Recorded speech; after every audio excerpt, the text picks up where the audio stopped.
Hola a todos, estimados estudiantes que cursan la materia de Historia de la Sociedad Mexicana en el segundo año de preparatoria en el Instituto Corima. Bien, la semana pasada hablamos sobre la presidencia de Álvaro Obregón, sus aspectos políticos, económicos y sociales, así como el fin de su mandato y su reelección. Ahora veremos la presidencia de Plutarco Elías Calles. La llegada de la conclusión del mandato de Álvaro Obregón lo sucede Plutarco Elías Calles, heredero del populismo obregonista y de la política de gobierno fuerte, cuyo propósito fue la reconstrucción nacional. ¿Sí? Como vemos, va a suprimir la no reelección para apoyar la reelección de Álvaro Obregón. Va a ser el primer presidente institucional de la Revolución Mexicana. Lo veremos más adelante, que esto se denominará maximato. Como vemos, fue presidente durante el periodo de 1924 a 1928 y su gobierno fue complicado debido a las amenazas de intervención estadounidense, así como el conflicto cristero, que también veremos en una sesión aparte. Bien, durante el gobierno de Calles se van a crear unas instituciones, ¿sí? Es decir, durante los 2 primeros años de su gobierno, Calles creó 4 instituciones que configuraron el marco económico para la expansión del sector capitalista, dedicado al comercio y a la pequeña industria, y la ampliación de las inversiones extranjeras. ¿Sí? Tenemos aquí las 4. La última, como dice ahí, pues fue fundada después de su periodo, cuando ya estaba precisamente Álvaro Obregón, reelecto antes de que fuera asesinado. Pero, pues bueno, tenemos ahí que solamente las más importantes van a ser estas 4. La primera institución, que fue creada en septiembre de 1925, es el Banco de México, Sociedad Anónima, ¿sí? Porque va a ser el único banco que va a emitir billetes, ¿sí? Que tiene al gobierno como mayor accionista y entre sus facultades son las siguientes. Número 1, emitir billetes, ¿sí? Recuerden que antes había varios bancos que también podían emitir sus propios billetes. Este Banco Nacional va a hacer una unificación y normalización en una sola emisión de billetes. Regular la circulación monetaria en la República, los cambios sobre el exterior y la tasa de interés. 3. Redescontar documentos de índole mercantil. 4. Hacerse cargo del servicio de tesorería del gobierno. Y 5. Efectuar las operaciones bancarias que competen a los bancos de depósito y de descuentos. La segunda institución es la Comisión Nacional de Irrigación, que impulsó el desarrollo agrario, al iniciar importantes obras, sobre todo de infraestructura. Tercera institución. En febrero de 1926 se crea el Banco Nacional de Crédito Agrícola. ¿Sí? Bien. Cuarta institución. También en 1926 se crea el Banco Nacional Cooperativo Agrícola. Los bancos agrícolas centraron su capacidad financiera en las zonas donde la explotación agrícola estaba organizada por capitalistas y se garantizaba el pago de ese financiamiento, o sea, es decir, se orientaron a las plantaciones y la producción para que fuera para exportar.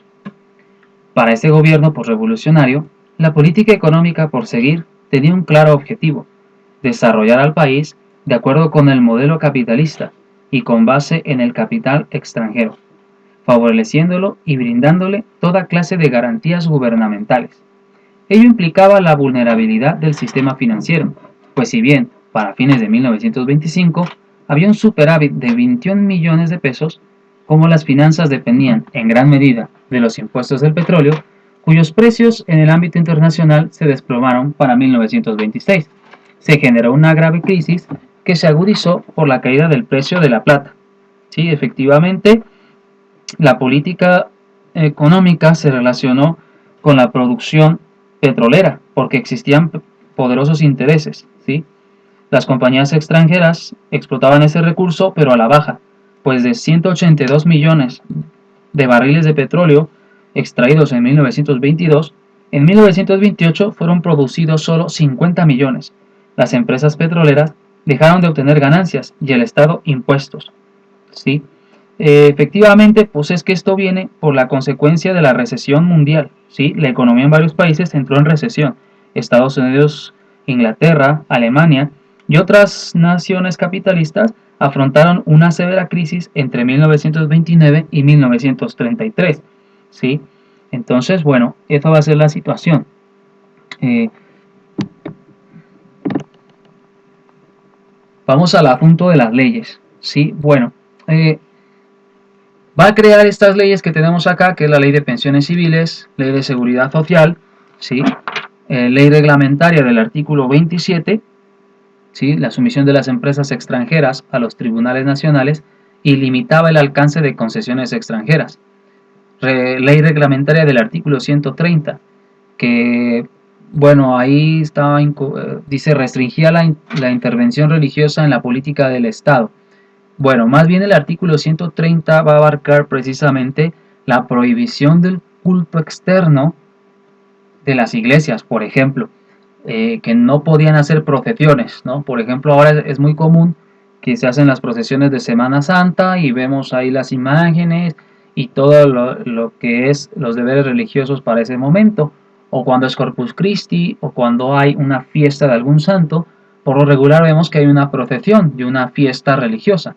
El artículo 130 decía que el culto debía mantenerse solamente en el interior del templo.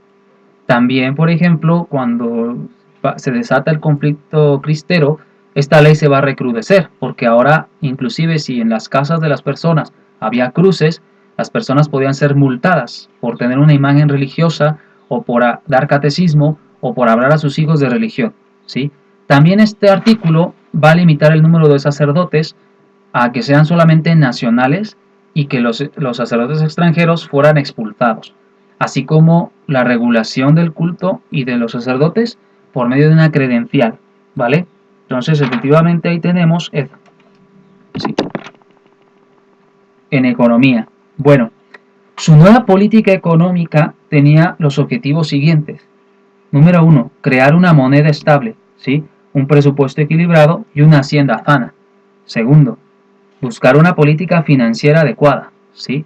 Que precisamente, como dice ahí, dio inicio a importantes obras de infraestructura que no solo se materializaron en caminos, sino en obras hidráulicas para el campo, ¿sí? Se dio mucho el apoyo agrario que orientó la capacidad financiera hacia ese sector y posibilitó créditos de fomento para desarrollar la producción, explotación de minas. 3. Devolver bienes a manos privadas. 4. Crear el impuesto sobre la renta. 5. Crear instituciones y prácticas que respaldaran la política financiera. Sí, bueno, ¿cómo es esto? A finales de 1924 se creó la Ley General de Instituciones de Crédito y Establecimientos Bancarios y la Comisión Nacional Bancaria para vigilar que las instituciones de crédito cumplieran con la nueva ley. ¿Sí? Entonces, pues efectivamente, ¿no? Es lo que está mencionando aquí. Bien, de la sociedad.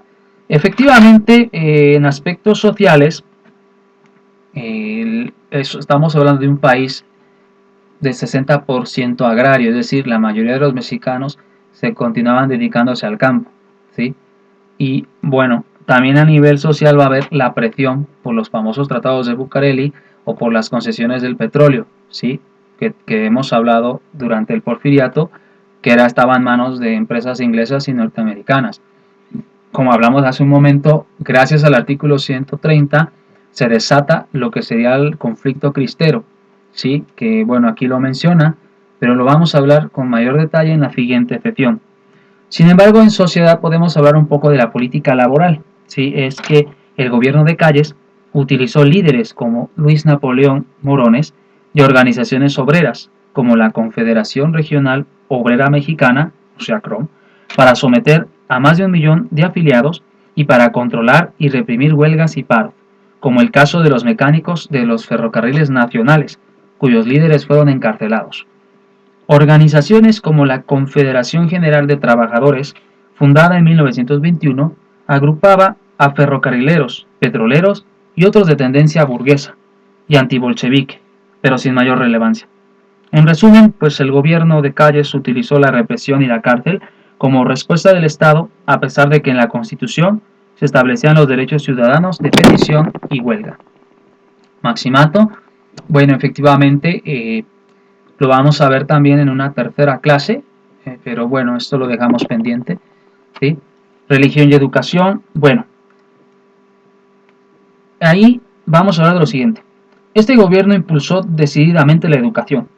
Se construyeron escuelas urbanas y rurales. Se creó el Instituto Técnico Industrial, la Escuela Nacional de Constructores y la Escuela de Ingenieros Mecánicos y Electricistas. Esos planteles serían la base del futuro Instituto Politécnico Nacional, fundado durante la administración de Cárdenas. ¿Sí? Y pues bueno, efectivamente, como habíamos hablado un poco, siendo una sociedad totalmente campesina y que no había una legislación, como en el artículo 3, que hasta que entra esta constitución del 17, se va a hacer obligatoria la educación básica, los niños y las niñas estudiaban solamente el catecismo de Ripalda, y bueno, las mujeres eran preparadas para casarse y para estar en un hogar, y los niños para un oficio, heredaban el oficio del padre. Eh, Muy pocos podían acceder a la educación, por lo regular gente con posición económica elevada, o políticos o los religiosos. Cuando viene la cuestión de Plutarco Elías Calles, que va a fundar estas instituciones educativas y precisamente normales superiores para enviar a maestros a los lugares rurales a educar a los niños, ahí va a empezar a haber una tensión precisamente entre el párroco y entre el maestro de escuela. Y eso también lo vamos a hablar un poco en la Guerra Cristera. Pero ¿qué va a suceder en este aspecto? Bueno, va a haber linchamiento de maestros de normal superior cuando estaban enseñando lo que sería la teoría de la evolución o cuestiones de biología, ¿no? Mucha gente se enardecía porque estaban enseñando cosas contrarias a lo que la religión estaba estableciendo. Pero bueno, la política educativa del Estado mexicano para ese tiempo pues fue totalmente socialista, y esto significa que el socialismo es ateo y va a enseñar a través de la ciencia a no ser religioso. Entonces los maestros de las normales superiores estaban por lo regular educados en tendencias socialistas e implantar precisamente conocimientos que a la gente los trataran de alejar de la fe. Y esto va a provocar tensiones muy fuertes que vamos a desarrollar mejor en el tema de la guerra cristera. Pero bueno, aquí en la educación, pues eso es lo que tenemos. Pues muchas gracias y nos vemos en la siguiente sesión. Hasta pronto.